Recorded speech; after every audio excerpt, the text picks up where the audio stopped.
اعوذ باللہ من الشیطان الرجیم بسم اللہ الرحمن الرحیم اللہم وفقنا لما تحب وترضى واجعل عاقبۃ امورنا خیرا ولا تکلنا الی انفسنا طرفۃ عین ابدا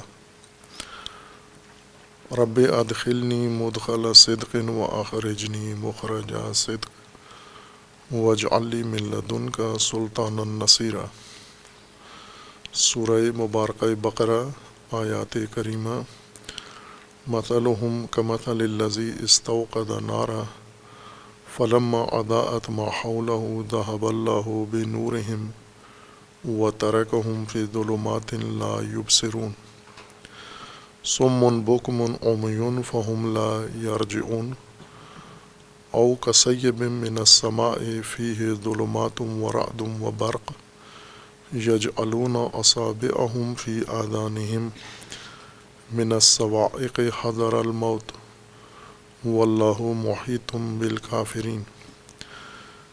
یکاد البرق یخطف ابصارہم کلما اضاء لہم مشوا فیہ واذا اظلم علیہم قاموا ولو شاء اللہ لذہب بسمعہم وابصارہم ان اللہ علی کل شیء قدیر۔ ان آیات کریمہ میں خداوند تبارک و تعالیٰ نے انسانی زندگی کے ایک خاص طرز کی تمثیل پیش کی ہے جس کی پہلے توصیف بیان کی ہے،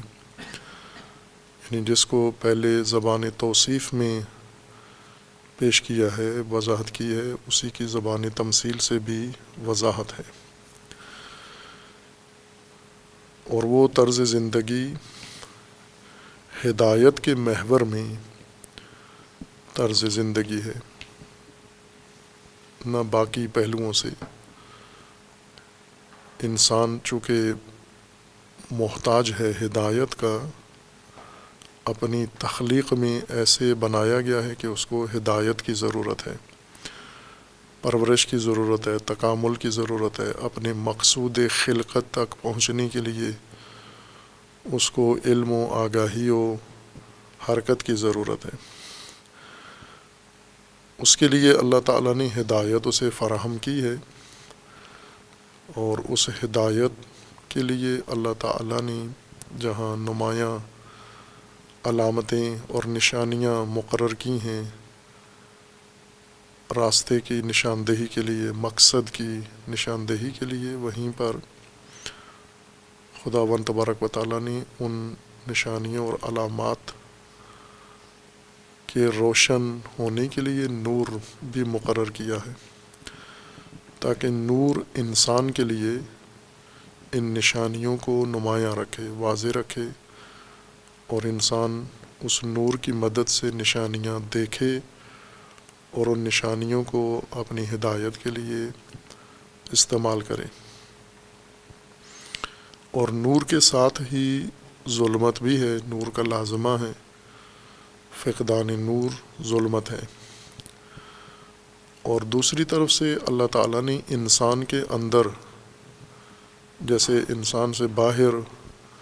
نور و ظلمت مقرر کیے ہیں، انسان کے اندر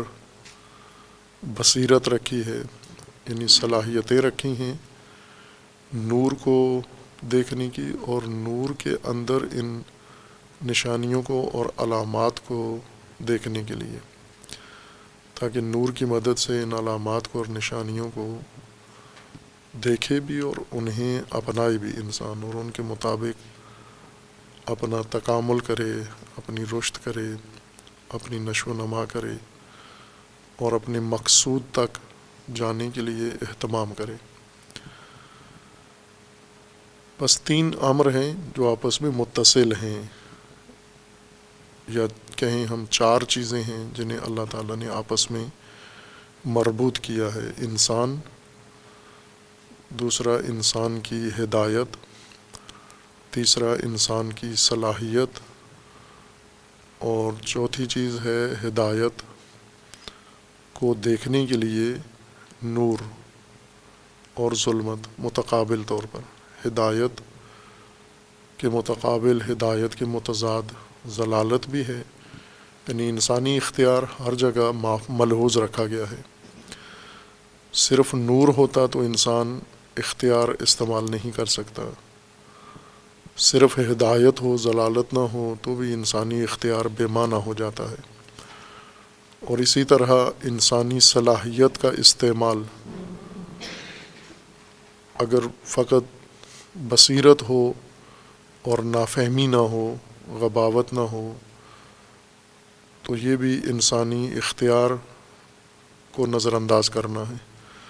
اس وجہ سے انسان کے مقابلے میں 3 چیزیں ہیں: نور و ظلمت، ہدایت و ضلالت، اور بصیرت و نافہمی، بے بصیرتی۔ ان تینوں کا آپس میں تعلق قائم کر دیا گیا ہے کہ ہدایت جب اللہ نے دی ہے تو ساتھ ہدایت کے لیے نور بھی رکھا ہے، اور اگر انسان کسی وجہ سے ظلمت میں چلا جائے تو ظلمت سے نکال کے نور میں لانے کے لیے انسان کو بھی اللہ تعالیٰ نے اسباب فراہم کیے ہیں، نظام بنایا ہے۔ اور اسی طرح اللہ تعالیٰ نے ہدایت کے مقابلے میں ضلالت کو رکھا ہے تاکہ انسانی اختیار ملحوظ رہے، اپنے اختیار سے اختیار کرے جو چاہتا ہے۔ اور بصیرت کے لیے بھی اختیار ہے انسان کا کہ اس بصیرت کو بڑھائے، اس بصیرت کو استعمال کرے یا اس کو معطل کر دے، چھوڑ دے، نہ کام نہ لے اس سے۔ صلاحیت اللہ تعالیٰ نے اس کے اندر رکھ دی ہے، جیسے لہم قلوب لا یفقہون بہا، دل تو دے دیے ہیں، اب ان دلوں سے کام نہیں لیتے، جیسے ذہن دے دیے ہیں لیکن ان اذہان سے استفادہ نہیں کرتے، ان اذہان کو بروئے کار نہیں لاتے۔ اور یہ انسان کے لیے ہے، نہ کہ کسی خاص نسل کے لیے۔ جب سے انسانی نسل آغاز ہوئی ہے یہ قانون، یہ ضابطہ ہے، اور جب تک انسان ہے زمین پر یہی قانون اللہ تعالیٰ کا انسان کے لیے لاگو رہے گا اور عملی رہے گا۔ اب اس میں خداوند تبارک و تعالیٰ نے نور فراہم کیا ہے، ہدایت فراہم کی اور بصیرت دی ہے، ساتھ ان کے عوامل بھی، مؤثر عوامل بھی متعارف کروا دیے ہیں، اور انسان کو آزاد چھوڑا ہے، اختیار دیا ہے اس کو۔ اس میں انسان چونکہ اختیار رکھتے ہیں ان 3 امور کے متعلق، خواہ نخواہ تقسیم ہو جاتے ہیں۔ وہ لوگ جو نور سے استفادہ کرتے ہیں اور جو نہیں کرتے، یہ اختیار انسان کی وجہ سے 2 حصے بن جاتے ہیں۔ وہ جو صلاحیت سے استفادہ کرتے ہیں جو نہیں کرتے، اور وہ جو ہدایت کے خواہش مند ہوتے ہیں، ہدایت کے خواہاں ہوتے ہیں اور جو نہیں ہوتے۔ انسان کے سامنے اللہ تعالیٰ نے ہدایت رکھی ہے اور ضلالت، نور ہے اور ظلمت، بصیرت ہے اور نافہمی۔ یہ اختیار انسان کی بنیاد پر ہے۔ باقی موجودات اس طرح متضاد کیفیات کے روبرو نہیں ہیں۔ وہ اگر نور ہے ان کے لیے لازمی ہے تو صرف نور میں ہیں، اگر ہدایت ان کو درکار ہے تو فقط ہدایت فراہم کی گئی ہے، اور اگر ان کو شعور دیا ہے تو فقط شعور ہے ان کے اندر۔ انسان متضاد کیفیات و حالات و راہوں کے روبرو ہمیشہ ہوگا۔ اب ان میں سے ہدایت کا تعلق نور سے ہے، اس طرح سے کہ ہدایت نور کے بغیر ناممکن ہے، اور نور کے ذریعے ہدایت کا انحصار ہے انسان کی شعور پر اور بصیرت کے اوپر۔ کہ اگر نور بھی ہو، ہدایت بھی ہو اور بصیرت نہ ہو ہدایت کا عمل ناممکن ہے۔ جو انسان ہدایت کا خواہاں ہے، اس کے اندر ہدایت کی طرف رجحان ہے، تو اسے ان تینوں چیزوں کو آپس میں منسلک کرنا پڑے گا، شعور و بصیرت، نور اور ہدایت کو۔ ہدایت وہ تفصیلی علامات ہیں جو اللہ تعالیٰ نے نشانیاں مقرر کی ہیں، جن کی منشور ہدایت میں وضاحت کی ہے اور تفصیل بیان کی ہے۔ لیکن چونکہ انسان اختیار رکھتا ہے اپنا، اس لیے اس اختیار کی بنیاد پر بعض اوقات ہدایت کا خواہاں نہیں ہوتا، اور جب ہدایت ہی نہیں چاہیے اس کو، تو اسے نور کی بھی ضرورت محسوس نہیں ہوتی کہ میں نور سے استفادہ کروں یا نور فراہم کروں۔ نور کے منابع اللہ تعالیٰ نے اس کے لیے آمادہ کر کے بتا دیے ہیں، ان کو بروئے کار لانا، ان منابع نور سے استفادہ کرنا انسان کا کام ہے۔ اور اسی طرح ہدایت کے لیے شعور کی ضرورت ہے۔ یہ شعور بھی انسان اگر ہدایت کا خواہاں ہو تو شعور سے کام لیتا ہے، اگر اس کے مقصود ہدایت نہ ہو، اس کا ارادہ ہی نہ ہو ہدایت کا، شعور ہوتے ہوئے بھی اسے نظر انداز کرتا ہے۔ بس یہ تینوں چیزیں جو آپس میں ہدایت کے لیے مربوط ہیں، ان کے ہوتے ہوئے بعض اوقات انسان ان کو ترک کر دیتا ہے، دور ہو جاتا ہے، نور کو چھوڑ دیتا ہے، ہدایت کو ترک کر دیتا ہے اور شعور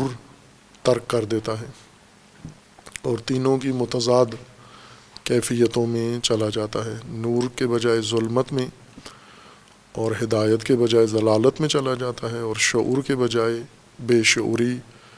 اور بے بصیرتی کے ساتھ زندگی گزارتا ہے۔ اب اس دوران جو انسان یہ رویہ اختیار کرتے ہیں، کوئی بھی انسان، مخصوص نسل انسان نہیں ہے، انسان جب سے ہے زمین پر اور جب تک رہے گا زمین پر، ہر نسل انسان کا ایک ہی قانون ہے، یہ سنت الہی ہے اور اس میں تبدیلی نہیں ہے، ایک جیسا سب کے لیے نظام ہے، یعنی ہدایت، نور اور بصیرت، اسی طرح ظلمت، ضلالت اور بے بصیرتی، بے شعوری، ان کو آپس میں جوڑ دیا گیا ہے، اور ہر نسل انسانی کے لیے یہ ترتیب اور یہ ترکیب رکھی گئی ہے۔ اب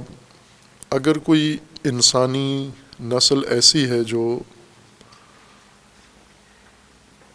نور میں نہیں ہے، ظلمات میں ہے، ہدایت سے کنارہ کش ہے اور بے شعور بھی ہے، اس کو بعض اوقات اپنی اس بے نوری حیثیت کا ادراک ہوتا ہے، احساس ہوتا ہے اس کو۔ جب انہیں احساس ہوتا ہے کہ ہم محروم ہیں، ہم میں کمی ہے کسی چیز کی، اس کو پورا کرنے کے لیے، اس احساس کمی اور احساس کمتری سے نکلنے کے لیے چارہ جوئی کرتے ہیں، اور وہ چارہ جوئی چونکہ قانون الہی کے مطابق نہیں کرتے، خود سے قانون الہی اور سنت الہی کے مقابلے میں اپنا نظام بنا کر مشکل حل کرنا چاہتے ہیں، ان کے اس عمل سے ایک مضحکہ خیز کیفیت ان کے لیے پیدا ہوتی ہے، اور تمثیل میں اسی کو بیان کیا جا رہا ہے۔ اس کی مثال یہ ہے کہ جیسے ہم مثلاً آج اپنی قوم کو دیکھیں، پاکستانی قوم جو کہلاتی ہے، یہ کئی پہلوؤں سے احساس کمتری احساس کرتے ہیں، یعنی اپنے آپ کو دنیا کی مہذب قوم نہیں سمجھتے، ترقی یافتہ قوم نہیں سمجھتے اپنے آپ کو، یہ محسوس ہوتا ہے، ان کو احساس ہوتا ہے کہ ہم ترقی یافتہ قوم نہیں ہیں، مہذب نہیں ہیں، ہم باوقار نہیں ہیں، ہم اس طرح اقوام عالم میں ایک معزز محترم مقام نہیں رکھتے، یہ احساس ان کو ہوتا ہے اور یہ احساس ان کو چبھتا ہے، ستاتا ہے۔ اس احساس سے نکلنے کے لیے یہ اپنے لیے انتظام کرتے ہیں، اہتمام کرتے ہیں۔ ایک اللہ نے نظام بنایا ہے اقوام کی وقار کا، عزت کا، ترقی کا، پیش رفت کا، مہذب ہونے کا، اور ایک انہوں نے احساس کمتری آنے کے بعد اپنے لیے ایک انتظام کیا ہے۔ جیسے انفرادی طور پر بھی یہ کسی شخص کے اندر یہ چیز ہو سکتی ہے، وہ اپنے انفرادی طور پر اپنے آپ کو طبقاتی نظام میں بڑے سلجھے ہوئے طبقے اور محترم طبقے کا جز نہیں سمجھتا۔ وہ سمجھتا ہے کہ مجھ میں کمی ہے کسی چیز کی، جس وجہ سے مجھے اس بڑے طبقے میں، بڑی کلاس کے برابر نہیں سمجھا جاتا۔ تو وہ اس احساس جب اس کو ستاتا ہے، چبھتا ہے، اس سے نکلنے کے لیے چارہ جوئی کرتا ہے، اور وہ یہ سمجھتا ہے کہ اگر میں مہذب قوموں والا روپ اپنا لوں تو میں بھی مہذب لگنے لگوں گا، انہی جیسا طور طریقہ، جنہیں دنیا میں مہذب سمجھا جاتا ہے، جنہیں بڑی کلاس کی قومیں سمجھا جاتا ہے، اگر میں انہی کا رہن سہن، انہی کا اوڑھنا بچھونا، انہی کا پہناوا میں اگر اپنا لوں تو میں بھی ایک بڑا مہذب انسان، ایک تعلیم یافتہ انسان، ایک ترقی یافتہ انسان سمجھا جاؤں گا۔ لہٰذا وہ جسمانی طور پر بھی اپنا حلیہ انہی جیسا بناتا ہے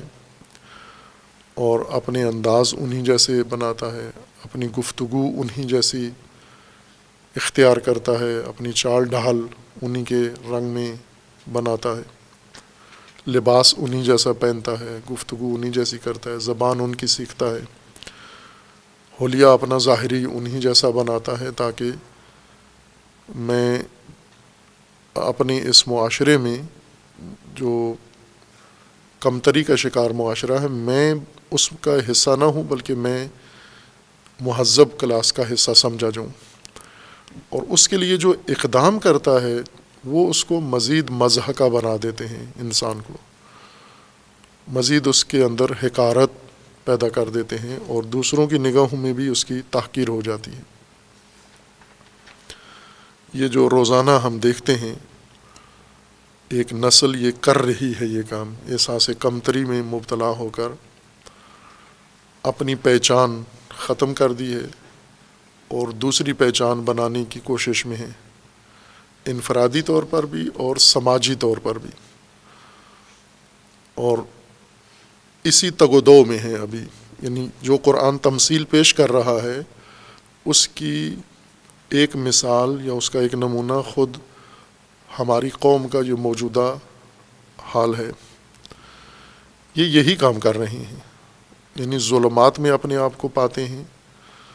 ظلمات سے نکلنے کے لیے نور کا انتظام کرتے ہیں، اور نور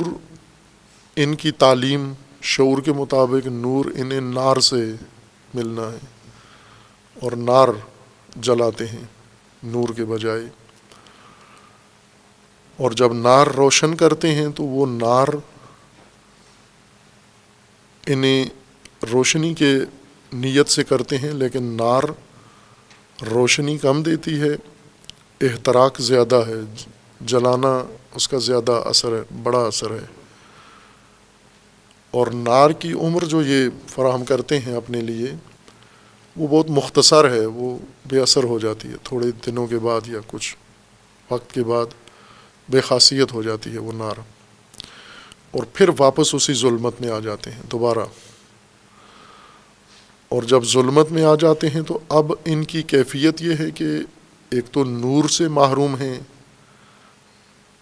ظلمت میں ہیں، ظلمت سے نکلنے کے لیے نور کا جو انتظام کیا تھا وہ بیکار ناکارہ ثابت ہوا، بے اثر ہوا، اور ظلمتوں میں آنے کے بعد ان کے اندر بصیرت بھی نہیں ہے، یعنی اپنی صلاحیتیں بھی مار چکے ہیں، اپنی صلاحیتیں دبا چکے ہیں، فنا کر چکے ہیں، اور شعور بھی نہیں ہے ان کے اندر، صم بکم عمیٌ ہیں، اس لیے لا یرجعون، یہ ہرگز نور کی طرف نکل کے نہیں آئیں گے، ظلمت سے نکل کے نور میں نہیں آئیں گے۔ ایک اندرونی رکاوٹ ہے ان کے اندر، وہ یہ ہے کہ شعور نہیں ہے۔ اگر شعور ہوتا تو نور کے بجائے نار کی طرف نہ جاتے، جو نور اللہ نے ان کو فراہم کیا ہے اس نور کو اپنا لیتے اور اس سے ضوء لیتے، اس سے روشنی لیتے اور اس روشنی میں زندگی گزارتے، لیکن ایسا کام یہ نہیں کر رہے ہیں۔ اس کے لیے قرآن کریم نے 2 مثالیں دی ہیں، یعنی یہ ایک مثال ہے گمراہ قوم کی، ضلالت میں ڈوبی ہوئی قوم کی، جو ہماری موجودہ نسل کر رہی ہے۔ انہیں جس تعلیم میں اپنی نجات نظر آتی ہے نور کے ہوتے ہوئے، قرآن کریم کے ہوتے ہوئے انہیں انگریزی میں اپنی نجات نظر آتی ہے، اور ہدایت قرآن کے ہوتے ہوئے انہیں مغربی طرز زندگی میں اپنی نجات نظر آتی ہے۔ اور یہ مغربی طرز فراہم کرنا یہ نار ہے، یہ آگ ہے جو انہوں نے جلائی ہے، اور اس آگ میں روشنی کی نیت سے جلائی تھی تو روشنی تو نہیں ملی، لیکن آگ کا جو دوسرا خاصہ ہے، جو نور سے زیادہ لازمہ آگ کا جلانا ہے، وہ کام ہو رہا ہے۔ آگ جلاتی ہے، وہ جلانے کا کام ہو رہا ہے، اور آگ دھواں، اذیت ناک دھواں ان کو چھوڑتی ہے، تو دھواں بھی ان کی فضا میں، ان کی تہذیب میں موجود ہے۔ یہ اس وقت ہے کہ تینوں چیزیں فراہم ہیں، یعنی شعور بھی ان کے اندر اللہ نے رکھا ہے، اور شعور کے بیداری کے، شعور کے پڑھنے کے مواقع بھی رکھے ہیں، عوامل۔ ان کے لیے اللہ تعالیٰ نے نور بھی مقرر کیا اور ہدایت بھی مقرر کیا۔ یہ تینوں ہوتے ہوئے ان کو نظر انداز کر کے ان کی جگہ پر ان کا متبادل، نور کی جگہ نار، اور ہدایت کی جگہ ضلالت، اور شعور کی جگہ بے شعوری سے انہوں نے اپنا زندگی کا نظام بنانا شروع کیا ہے، اور نسل اندر نسل یہی کام کرتے جا رہے ہیں۔ ایک ظلمانی نسل سے بچے پیدا ہوتے ہیں، دوسری ظلمانی نسل پیدا ہوتی ہے، وہ ظلمات کے اندر زندگی گزارتے ہیں، پھر وہ انہی ظلمات میں نئی آگ جلاتے ہیں۔ پرانی آگ بجھ گئی ہے، یہ نئی آگ جلاتے ہیں، اور اس نئی آگ میں پھر ان کو جلتے ہیں، اور اس میں راکھ بنتے ہیں، ڈھیر بنتے ہیں۔ بعد میں قرآن کریم نے کہا کہ ان کے لیے ایک آگ یہ جلا رہے ہیں جو آخرت میں ظاہر ہوگی، ابھی جلا رہے ہیں، روشن ابھی کر دیا ہے وہ آگ کا الاؤ، پتہ آخرت میں چلے گا۔ ایک نار ہے جو یہیں جلا رہے ہیں اور ابھی جل رہے ہیں، اور اس کا ابھی ان کو پتہ ہے۔ اس کی قرآن نے دوسری تمثیل بھی پیش کی ہے، او یعنی ایک ہے کہ مثلہم کمثل الذی استوقد نارا، استیقاد، استنارہ کے بجائے استیقاد کیا ہے انہوں نے، نور کی طلب کے علاوہ انہوں نے استیقاد کیا ہے، باب استفعال طلب کے لیے ہے، یعنی کسی چیز کا خواہاں ہونا، کسی چیز کی رغبت باب استفعال کا مدلول ہوتا ہے۔ استوقد نارا، یعنی ان کے اندر طلب ہے، خواہش ہے کہ یہ نار طلب کریں، نار کے خواہاں ہیں۔ یہ نہیں فرمایا کہ مثلہم کمثل الذی استنارا، نور کے خواہاں نہیں ہیں، یہ نار کے خواہاں، استوقد طالب اس چیز کے ہیں۔ خوب، یہ ایک مثال ہے کہ مثلہم کمثل الذی استوقد نارا، او یا دوسری مثال کصیب من السماء فیہ ظلمات ورعد وبرق۔ دوسری مثال ان کی یہ ہے کہ سیب، آسمان سے اتر رہی ہے بارش، اور اس کے اندر، اس بارش کے اندر ظلمات ہیں، اندھیرے ہیں، رعد ہے، کڑک ہے، برق ہے بجلی، یعنی منظر تبدیل ہو گیا ہے مثال کا. استیقاد نار ایک مثال دی ہے، یا پھر دوسری مثال انہی لوگوں کی جو ان کے اوپر بیت رہی ہے، ہدایت سے کنارہ کش ہو کے نور کو چھوڑ کر اور بصیرت کو خیر آباد کہہ کے جو زندگی طرز و ڈھنگ انہوں نے اپنایا ہے، اس کی دوسری مثال یہ ہے کہ قصیبن یعنی بارش ہے، من السماء فیہ ظلمات و رعد و برق، اور یہ لوگ اس گٹا میں زندگی گزار رہے ہیں. مسلسل بارش ہے موسلا دھار، اس کے اندر تاریکی ہے اور بجلی ہے اور کڑک ہے، اور یہ اس کے اندر زندگی گزار رہے ہیں. یجعلون اصابعہم فی آذانہم من الصواعق حذر الموت، اور چونکہ مسلسل بارش ہے بغیر وقفے کے، مسلسل کڑک ہے بغیر وقفے کے، مسلسل رعد ہے چمک ہے بغیر وقفے کے، اور اس فضا میں اب بجائے اس کے کہ یہ کہیں کہ ہم اس سے فائدہ اٹھاتے ہیں یا ہمارے لیے یہ بجلی یا یہ کڑک ہمارے لیے ہدایت کا ذریعہ ہے، ان پر موت، ان کو اپنے اوپر موت منڈلاتی نظر آتی ہے. یہ بارش نہیں ہے، گویا پیغام موت ہے ان کے لیے. اور یہ کڑک اتنی شدید ہے کہ موت کا ڈر ہے ان کو، اور موت سے بچنے کے لیے اب ہاتھ پاؤں مارتے ہیں. اس فضا میں موت سے بچنے کے لیے ظاہر ہے نہ یہ بجلی خاموش کر سکتے ہیں، آسمانی بجلی، نہ یہ کڑک بند کر سکتے ہیں، اس کا نظام ان کے ہاتھ میں نہیں ہے، نہ بارش روک سکتے ہیں، نہ اندھیرے کالی گھٹائیں دور کر سکتے ہیں. اور اس فضا میں موت یقینی ان کو لگ رہی ہے. موت سے بچنے کے لیے، حذر الموت کے لیے، یہ جو چارہ جوئی کرتے ہیں اپنی انگلیاں اپنے کانوں میں ٹھونس لیتے ہیں.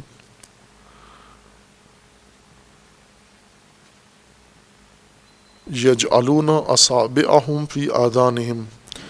من الصواعق، صواعق صاعقہ وہ شدید آسمانی بجلی، اور وہ کڑک اس کے ڈر سے، اس رعد کے اور صاعقہ کے ڈر سے کہ یہ مر نہ جائیں ہم، انگلیاں کانوں میں ٹھونس لیتے ہیں تاکہ آواز کم سنائی دے یا نہ سنائی دے. اس سے کڑک ختم نہیں ہوتی، کان بند کرتے ہیں اپنے کڑک پر، صاعقہ پر، اور احساس امنیت کرتے ہیں کہ محفوظ ہیں ہم، کان ہمارے بند ہیں، آواز نہیں پڑ رہی، لہٰذا احساس کر دیں. یہ انہوں نے اپنے لیے انتظام کیا ہے، ایسی طرز زندگی اپنائی ہے جس میں سیلابی طوفانی بارش ہے، کالی گھٹا ہے، اندھیرا ہے، اور رعد و برق ہے، اور شدید ہے جس میں رہنا ناممکن ہے. اور اس میں اپنی حفاظت کے لیے انگلیاں کانوں میں ٹھونس لی ہیں، اور یہ ان کی چارہ جوئی ہے، اس کے ذریعے سے چاہتے ہیں کہ یہ محفوظ ہو جائیں یہاں پر. اور اللہ کا فرمانا ہے کہ واللہ محیط بالکافرین، اللہ کافرین پر محیط ہے، احاطہ ہے اللہ کا کافرین کے اوپر. اور تمثیل ابھی جاری ہے. یہ قوم جو اس گٹا میں اور اس بارش اور آندھی طوفان میں زندگی گزار رہی ہے، یعنی روز کا یہ معمول ہے، ایک دن کا نہیں ہے، روز کا. ایک نسل، دوسری نسل، تیسری نسل مسلسل اس رعد و برق و گھٹا میں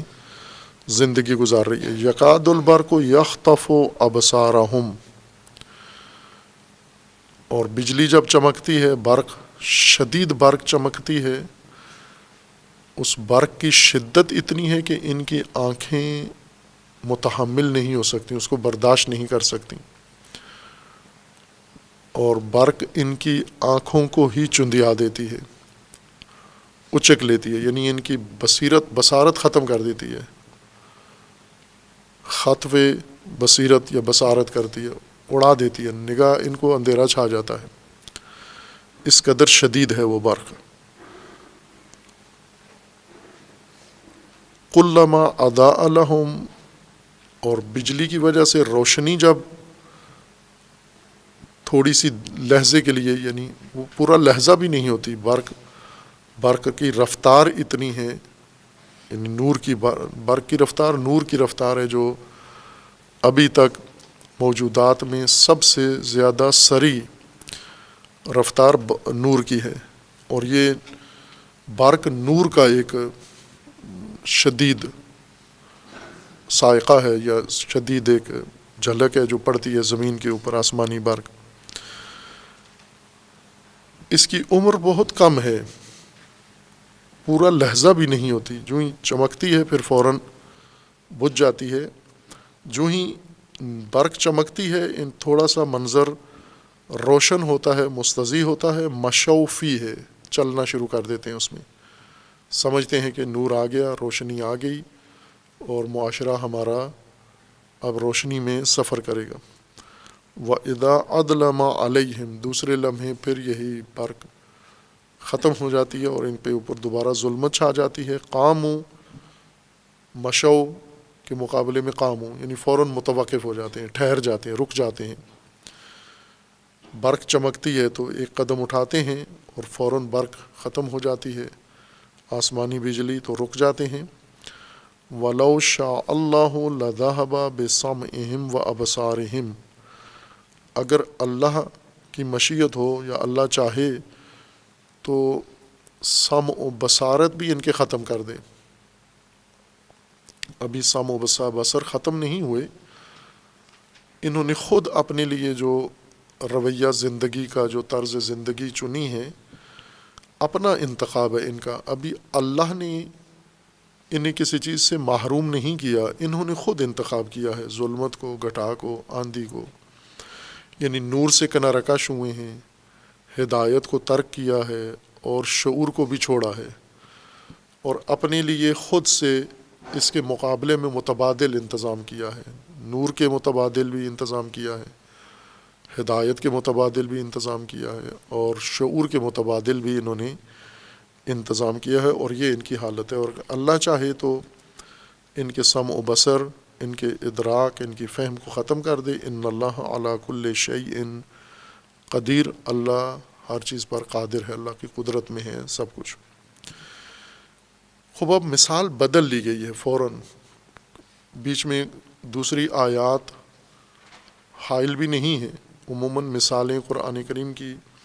اس طرح سے ہیں کہ ایک مثال ہے، پھر اس کے بعد دوبارہ توصیف ہے، اور پھر اس کے بعد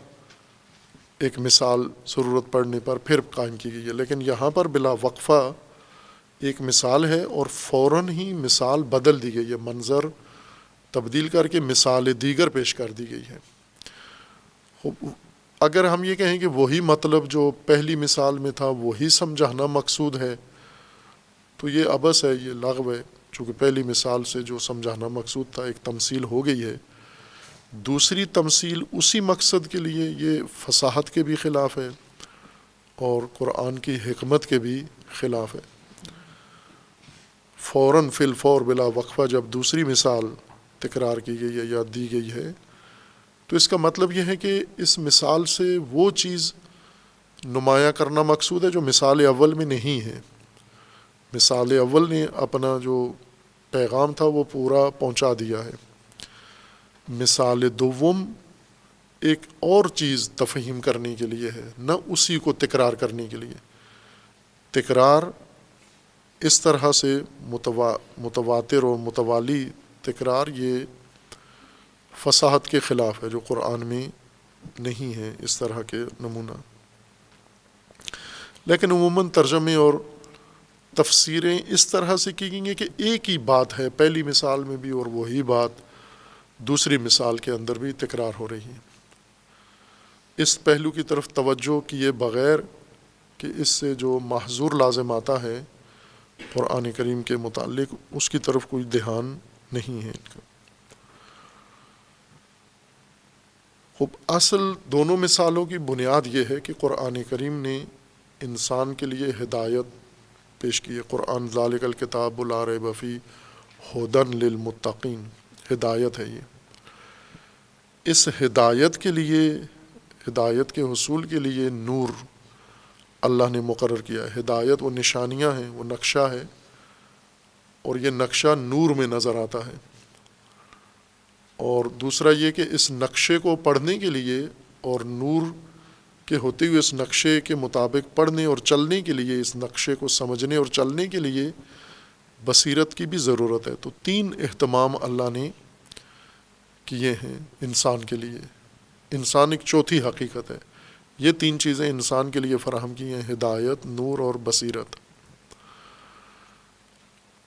اب طبقہ اول متقین ہیں، جنہوں نے ہدایت مکمل لے لی ہے۔ متقین الذین یؤمنون بالغیب ویقیمون الصلاۃ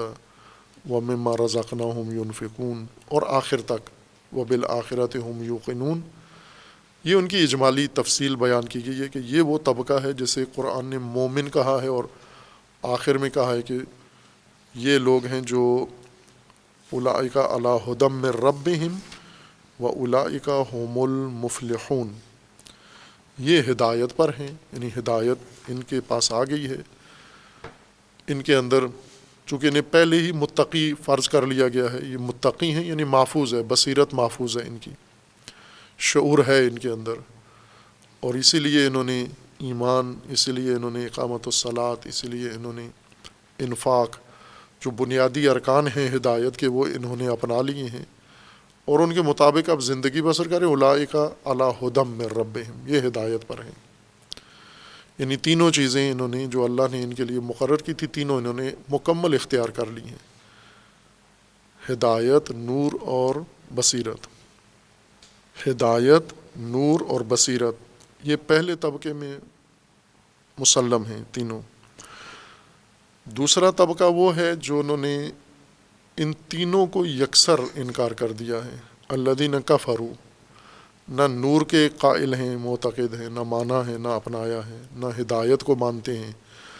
اور نہ ہی بصیرت کو،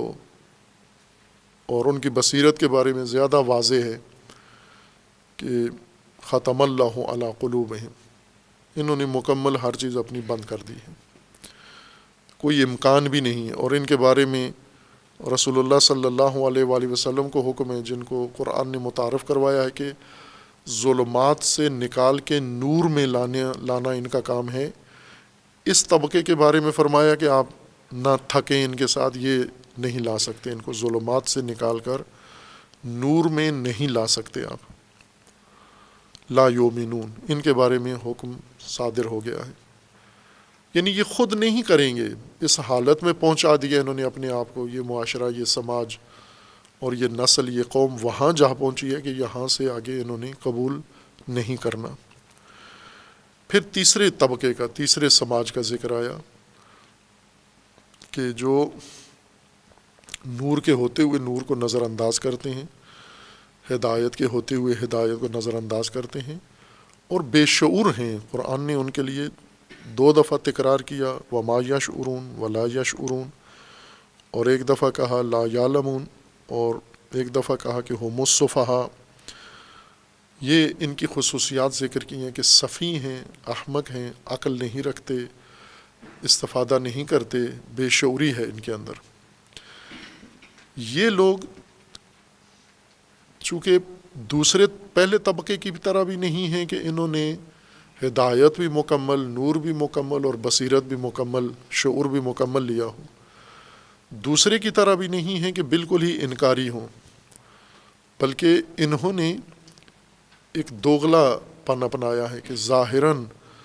اپنے آپ کو مومنین کی طرح ظاہر کرتے ہیں لیکن ہیں کافرین کی طرح۔ 2 ان کی شخصیتیں ہیں۔ وہ پہلے دونوں طبقے ایک شخصیت رکھتے ہیں، دونوں سماج ایک پہچان رکھتے ہیں، یہ 2 پہچان انہوں نے بنائی ہوئی ہیں۔ اس 2 پہچان کی وجہ سے یہ اپنے لیے متبادل کا انتظام کرتے ہیں، نور کے مقابلے میں اپنا نور کا انتظام کرتے ہیں، الہی نور نظر انداز کر کے اپنے نور کا اہتمام کرتے ہیں۔ اور دوسرا یہ ہے کہ یہ اللہ تعالیٰ کی ہدایت کے مقابلے میں خود سے اپنے لیے انہوں نے زندگی کا منشور لے لیا ہے، یا اپنے آبا و اجداد سے لیا ہے، یا اپنی پارلیمنٹ سے لیا ہے، یا کسی مغرب سے لیا ہے، کسی مشرق سے لیا ہے، کسی مکتب آئیڈیالوجی کو اپنا لیا ہے انہوں نے۔ بالآخر انہوں نے کہیں نہ کہیں سے امید باندھ رکھی ہے کہ یہاں سے ہم اپنی ضرورت پوری کر سکتے ہیں، اور بصیرت بھی ان کے اندر نہیں ہے، لیکن دعوے دار ہیں کہ یہ سب کچھ سمجھتے ہیں، دوسروں کا مذاق بھی اڑاتے ہیں، مومنین کا، اپنے آپ کو ترقی یافتہ، ہدایت یافتہ اور مومنین سے بہت بہتر، مومنین کو کہتے ہیں سفہاء ہیں، اور ہم عقل مند ہیں، اپنے آپ کو عقل مند بھی سمجھتے ہیں۔ اس اپنی متوہم عقل کے ذریعے سے انہوں نے متبادل اپنے لیے فراہم کیا ہے۔ پہلی مثال میں یہ تھا کہ انہوں نے خود استوقدہ، یہ انتظام انہوں نے خود کیا ہے، خود بیٹھے ہیں مل کر، اکٹھے مشاورت کی ہے، جرگہ بنایا، تنظیم بنائی، کابینہ بنائی، اور اس کے اندر کونسل بنائی، اس کے اندر مجلس مشاورت بنائی، پارلیمنٹ بنائی، قانون بنایا۔ یہ انہوں نے خود سے استوقدہ نارا، ایندھن اکٹھا کیا اور نار جلائی کہ نور ملے ان کو، یہ ان کی اپنی کوشش ہے۔ دوسری مثال میں یہ ہے کہ نہ، انہوں نے اپنی کوشش نہیں کی کہ ہم خود نئے سرے سے آگ جلاتے ہیں، نور کا انتظام کرتے ہیں اور اپنی زندگی کے لیے ہم خود چارہ جوئی کرتے ہیں، بلکہ انہوں نے جو موجود ہے، جو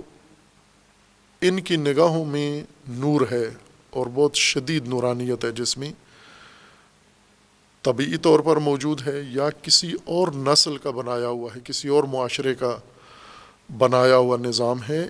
ان کی نگاہیں اس کے اوپر لگی ہوئی ہیں کہ اس سے ہمیں بھی ایک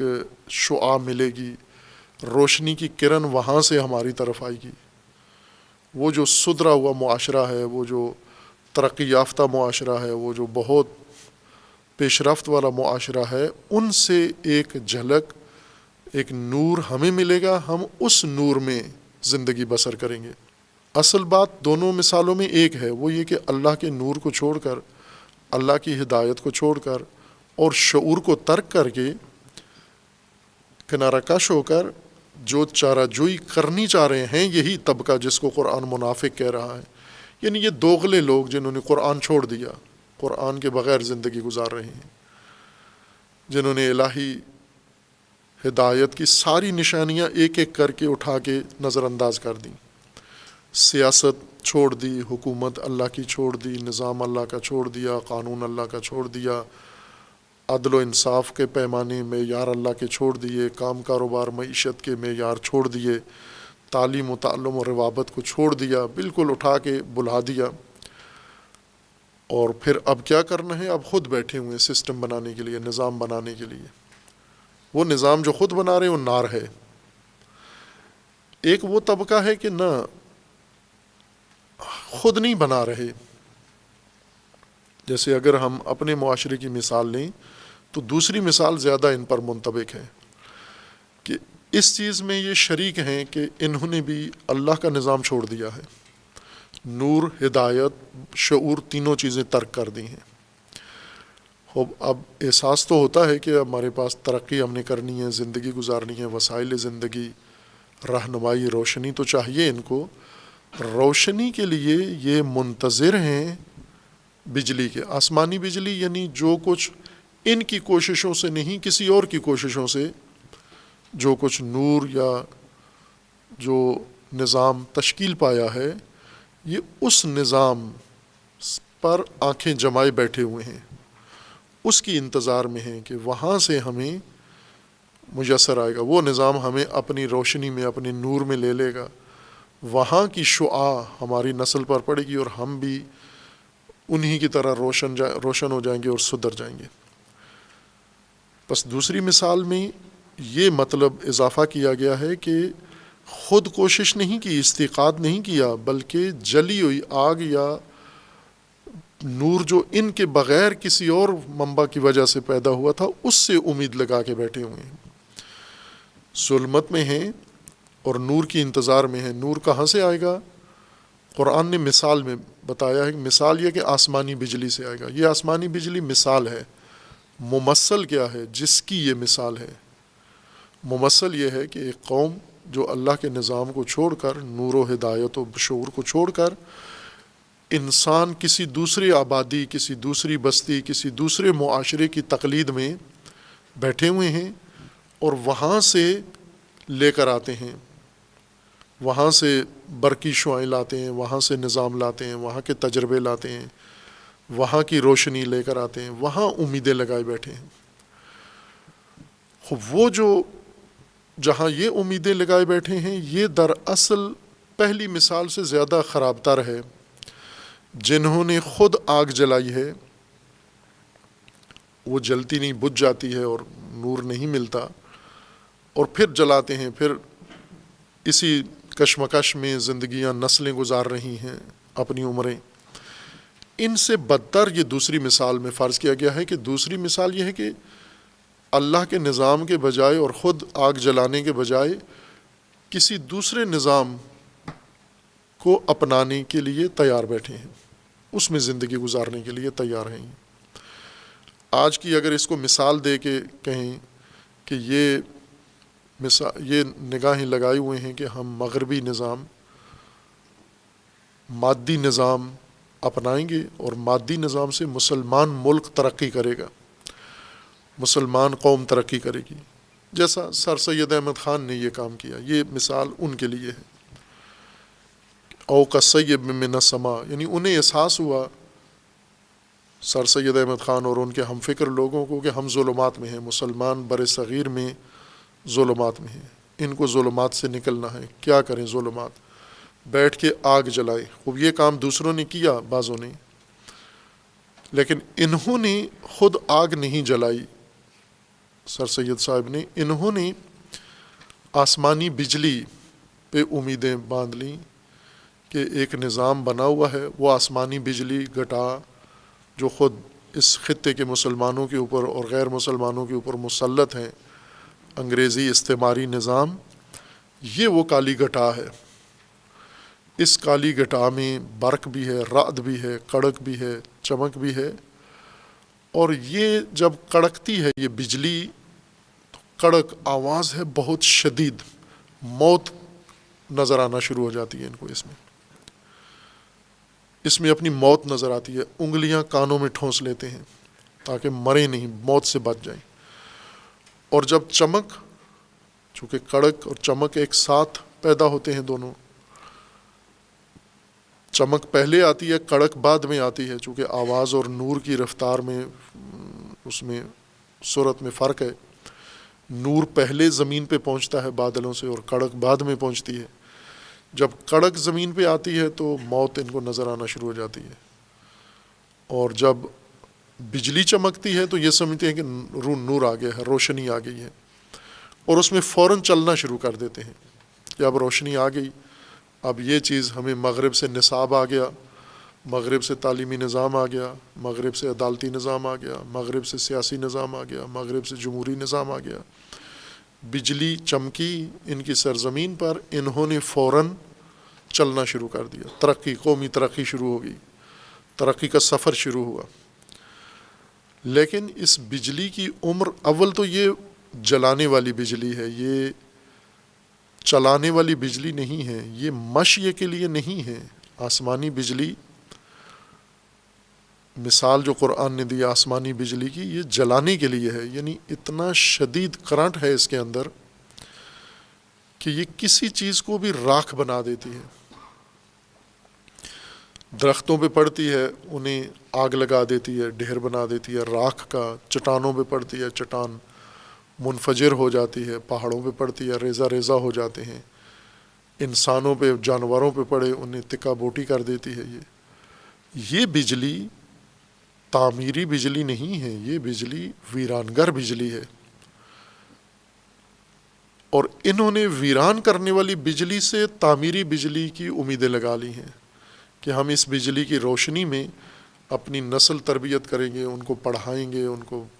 رہنمائی کریں گے، ہم ترقی کی راہ پر چل پڑیں گے۔ اس نور کی روشنی میں، اس تعلیم اور اس تہذیب کی روشنی میں ہم سفر کریں گے۔ خود استیقاظ کرتے تو اتنی بربادی نہ ہوتی جتنی اس بجلی کے اوپر آس لگا کے انہوں نے اپنی زندگی کا نظام ترتیب دیا ہے۔ اور پھر جب یہ بجلی کی کڑک چمک ان پر پڑتی ہے تو موت کا بھی ان کو سایہ نظر آتا ہے، خوف بھی آتا ہے۔ اس موت سے بچنے کے لیے کانوں میں انگلیاں ٹھونس لیتے ہیں کہ محفوظ ہیں ہم۔ یعنی مغربی تہذیب کے جو تباہ کن اثرات ہیں وہ انہیں نظر آتے ہیں کہ تباہی ہو رہی ہے، اس پر آنکھیں بند کر لیتے ہیں، کانوں میں انگلیاں ٹھونس لیتے ہیں کہ ہم نے کچھ نہیں دیکھا، ہم نے کچھ نہیں سنا۔ انگلیاں کانوں میں ٹھونسنے سے تباہی رک جاتی ہے، یعنی اپنے آپ کو جہالت میں ڈال دیتے ہیں جان بوجھ کر۔ کانوں میں انگلی ٹھونسنا، کانوں میں انگلی ٹھونسنے سے آواز کم نہیں ہو جاتی، کڑک ختم نہیں ہو جاتی، اس کی تباہی اور اس کا زلزلہ اور اس کا ارتعاش ختم نہیں ہوتا، بلکہ آپ کچھ سن نہیں رہے اور آپ کے نہ سننے سے کوئی فرق نہیں پڑتا۔ لہٰذا یہ قوم کچھ اس عمل کے اثرات پر آنکھیں بند کیے ہوئے اور کانوں میں انگلیاں ٹھونسے ہوئے، ہم سن نہیں رہے، ہم دیکھ نہیں رہے۔ اور اس کی دوسرے پہلو کی طرف، یعنی اس کے جو تباہ کن نتائج ہیں ان میں ان کو موت نظر آتی ہے، اس موت سے بچنے کے لیے کانوں میں انگلیاں ٹھونس لیتے ہیں۔ جیسے کچھ ماں باپ ہوتے ہیں بچوں کے ساتھ گھروں میں بیٹھ کر فوش ڈرامے فلمیں دیکھتے ہیں، اور بچے بھی دیکھ رہے ہیں، یہ بھی دیکھ رہے ہیں۔ جب بہت کوئی گندا منظر آتا ہے تو بچے کی آنکھ پر آگے ہاتھ رکھ لیتے ہیں اور یہ سمجھتے ہیں کہ بچے کو بچا لیا انہوں نے اس تباہی سے۔ خود دیکھ رہے ہیں، بچے کی آنکھ پہ ہاتھ رکھ دیتے ہیں کہ یہ گندا منظر یا گندا اشتہار بچہ نہ دیکھے۔ آنکھ پہ ہاتھ رکھنے سے بچہ محفوظ ہو گیا، گھر محفوظ ہو گیا۔ یہ وہی قرآن بتا رہا ہے کہ آنکھ میں، کانوں میں انگلیاں ٹھونسنے سے نجات کا چارہ جوئی کر رہے ہیں۔ اور بجلی جب آتی ہے، چمتی ہے، تو اس میں چلنا شروع کر دیتے ہیں، لیکن یہ بجلی جلانے کے لیے، یہ بجلی چلانے کے لیے نہیں ہے، یہ جلنے میں ہے، اس میں جلنا ہے تمہیں، نہ چلنا ہے، مشو نہیں ہے۔ یہ بجلی تمہیں جلانے کے لیے آئی ہے، تم اس میں سمجھتے ہو کہ ہم چلیں گے اس میں۔ وَإِذَا أَظْلَمَ عَلَيْهِمْ قَامُوا، دوسرے لحظے پھر وہی کھڑے ہوتے ہیں جہاں تھے، اسی ظلمت میں، اسی بے نوری میں، اسی نظام کے اندر پھر کھڑے ہوتے ہیں۔ وَلَوْ شَاءَ اللَّهُ لَذَهَبَ بِسَمْعِهِمْ وَأَبْصَارِهِمْ، اور اگر اللہ چاہتا تو جس طرح سے انہوں نے اپنے اوپر ظلم کیا ہے، یعنی انہوں نے، اللہ نے ان کے لیے نور بنایا تھا، انہوں نے ترک کر دیا، ظلمات کو ترجیح دی۔ اللہ نے ان کے لیے ہدایت مقرر کی تھی، انہوں نے اس پر ضلالت کو ترجیح دی۔ اللہ نے ان کے لیے عقل و شعور بنایا تھا، انہوں نے اس کو چھوڑ دیا۔ یہ ان کا اپنا انتخاب تھا۔ اب اگر اللہ چاہتا تو اللہ ان کے ہوش و حواس ختم کر دیتا، ان کے سم و بصر ختم کر دیتا، لیکن اللہ نے نہیں کیا یہ کام۔ ان کے سم و بصر ہیں، یہ خود سم و بصر سے کام نہیں لیتے، شعور نہیں ہے ان کے اندر، سماعت ہے، بصارت ہے، دیکھتے ہیں، سنتے ہیں۔ موت کے جو ان کو پیغام آتے ہیں، آنکھوں میں انگلیاں ڈال لیتے ہیں، کانوں میں انگلیاں ڈال لیتے ہیں، لیکن اللہ کا پیغام نہیں سنتے۔ اللہ کا پیغام پھر بھی سننے کے لیے تیار نہیں ہے، ان ظلمتوں میں رہتے ہوئے بھی اللہ کے پیغام کو سننے کے لیے تیار نہیں ہے، ما انزل اللہ کو سننے کے لیے تیار نہیں ہے۔ ان اللہ علی کل شیء قدیر، خوب اللہ کی قدرت میں ہے، لیکن انسان کے لیے اللہ نے یہ نظام بنایا ہے کہ انسان کو تمام راستے فراہم کر دیے جائیں، تمام وسائل اس کے سامنے رکھ دیے جائیں، اس کو سم و بصر، عقل دے دی جائے، تاکہ یہ اپنے ارادے، اختیار اور فہم و شعور کے ساتھ جو انتخاب کرتا ہے وہ انتخاب کرے۔ اور اس طبقے نے یہ انتخاب کیا ہے جن کی قرآن نے 2 مثالیں دیں، ان کے 2 قسم کے تدبیر کے نتیجے میں. ایک تدبیر یہ خود جب آگ جلاتے ہیں، اپنے لیے فاسد نظام بناتے ہیں، اور ایک جب دوسروں سے مستعار لیتے ہیں، آسمانی بجلیاں خریدتے ہیں اور آسمانی کڑک سے امیدیں لگا کے بیٹھتے ہیں اور یہ سمجھتے ہیں کہ ان کے ذریعے سے ہم نجات پا جائیں گے. کس حیثیت کے لیے دوسری مثال قرآن کریم نے پیش کی ہے. اصل مطلب دونوں میں ایک ہی ہے کہ وہ طبقات جنہوں نے اللہ کی ہدایت کو چھوڑ کر ظلمتیں اختیار کر لی ہیں، اب متبادل کا انتظام کرتے ہیں. جب احساس کمتری کا شکار ہوتے ہیں تو متبادل انتظام کرتے ہیں. وہ متبادل دو ہیں، ایک خود ان کی اپنی چارہ جوئی استیقاظ النار، اور ایک ان کی آسمانی بجلیوں سے امیدیں، یعنی دوسرے نظاموں سے اور دوسرے طبقات سے کچھ چیزیں لے کر ان کے ذریعے اپنا ملک و ملت چلانا، بنانا اور اپنی نسل کو اس کے نظام کے مطابق تیار کرنا. اب اس کی خصوصیات ہیں، مفردات ہیں، انہیں بعد میں انشاءاللہ بیان کریں گے. صلی اللہ علیہ محمد وعلیہ